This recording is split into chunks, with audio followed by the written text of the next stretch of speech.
You're watching Fox News in the morning. Good morning and welcome back to you. The time right now, 7:27, and it's 69 degrees outside. In just a moment, a unique look at Ground Zero through the lens of the only photographer allowed to work side by side with New York City firefighters. Well, as we get closer to the anniversary of September 11th, many tributes are planned for the heroes of that horrible day.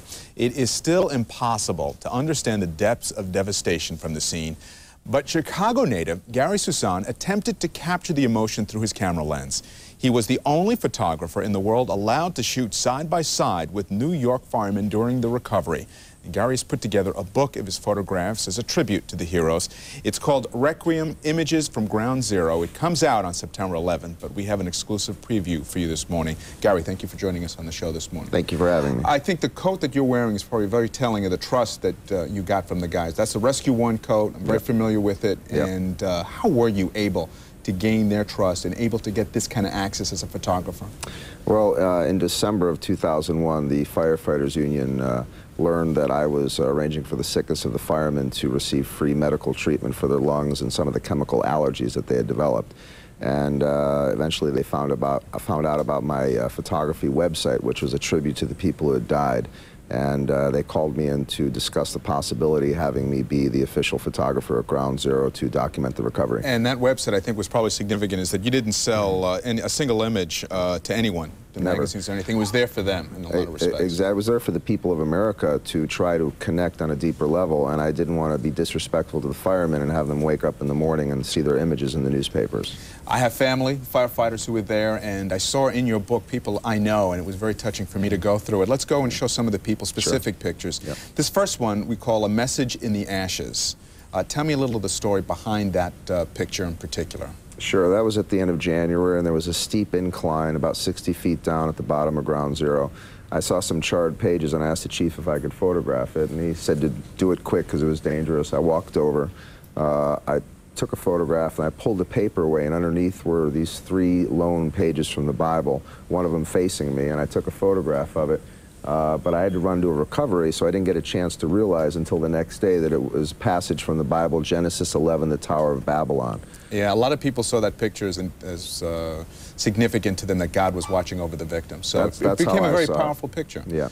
The next one we have is called Cradling. We're calling it Cradling Helmet.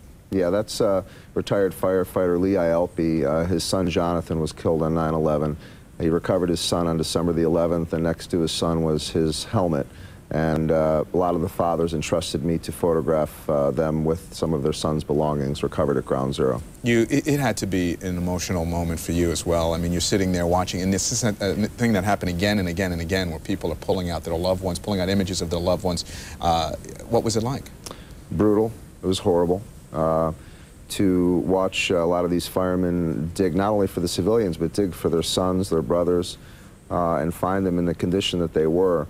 Our emotions, their experiences that I'll never forget, and I know that they certainly will never forget. Let's take a look at another picture. This one we're calling Calendar Shot. What's the story behind this picture? That's 130 feet underneath Ground Zero in the subway tunnels. That's the control room for the PATH train, and I walked in, and there was a calendar from that morning sitting in the rubble. It says today is Tuesday, September 11. It kind of like marks the date for you there. Yeah. Firefighter kneeling.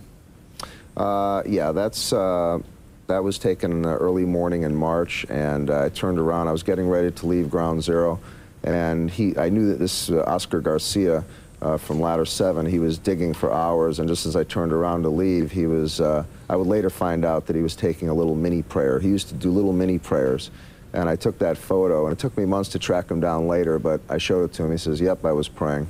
Well, you know, this picture tells you a little bit of the kind of work that went on there. A lot of it was in your hands, on your knees, just digging, sifting through, trying to find whatever they could to help out. Yeah, it was very primitive. I mean, it wasn't high tech. It was men with little rakes digging for hours on end with the hopes to just find anybody to bring them home to their loved ones. A lot of what happened there at the scene was obviously the way people reacted. And this next picture talks a little bit about how people are looking for some hope, people are looking for some kind of answers, and it's an engraving of religious symbols. And maybe we can show that of an iron worker. What is he doing there? I like this photo because it brings people into our little world at Ground Zero, things that you wouldn't normally hear of. This is a beam from the 74th floor of the South Tower, and before it was carted away, this iron worker was cutting a Star of David and crosses into them, which we would then present to the families of fallen firefighters and policemen. You're talking to Mayor Daley, I understand, proposed an idea of planting a tree in downtown area using dirt from Ground Zero. Yeah.